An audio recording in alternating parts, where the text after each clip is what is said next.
आपको क्या लगता है ये शक्लें देखकर इनकी औकात है कि ये जंग में जाने का फैसला कर सकते हैं? हरगिज नहीं। ये वो कठपुतली है जिनकी डोर कहीं और से खिंचती है। पहले समझते हैं कि इनके पीछे ऐसी कौन सी ताकत है। कहानी क्या है, आइए समझते हैं। जो लोग ईरान के खिलाफ इस जंग को अभी तक जियोपॉलिटिक्स समझ रहे हैं, आपके लिए क्लिप है, और ये क्लिप है माइक हकबी का। यूनाइटेड स्टेट्स के एम्बेसडर टू इजराइल और टकर कार्लसन को इंटरव्यू देते हुए पता क्या कहते हैं कि अगर नील से लेकर फरात तक के इलाके को इसराइल ले भी ले तो क्या है, इसके अंदर उर्दन है, तुर्की है, शाम है, इराक है, मिस्र है, सऊदी अरेबिया है, तो क्या है, मुसलमानों की आबादी मौजूद है, हमारी रिलीजियस सिग्निफिकेंस है, तो क्या है, तुम्हारे बाप का है। हार्वर्ड के प्रोफेसर जैन ज़ुकविन ने चंद घंटे पहले इस जंग के हवाले से अपना एनालिसिस प्रेजेंट किया है, और वो कहते हैं जहां इस जंग के बहुत से रीजंस हैं, वहां सबसे बड़ा रीजन एस्कटोलॉजिकल रीजन है।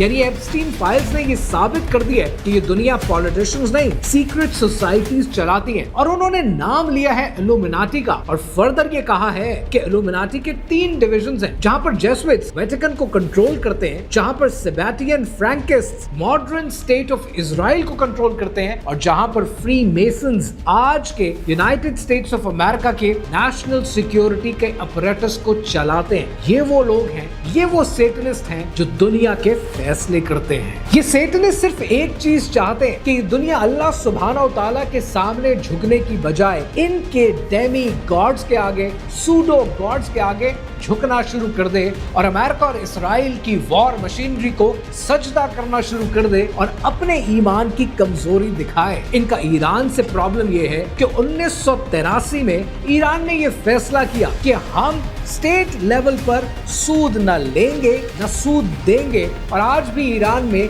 सूद मना है, शराब बंद है और हिजाब कॉमन है, और वहीं से इनका प्रॉब्लम शुरू होता है। इसलिए मैं आपसे बार बार कहता हूं कि ये जंग जियोपॉलिटिक्स की जंग नहीं है, ये जंग ईरान की जंग नहीं है, ये जंग ईमान की जंग है।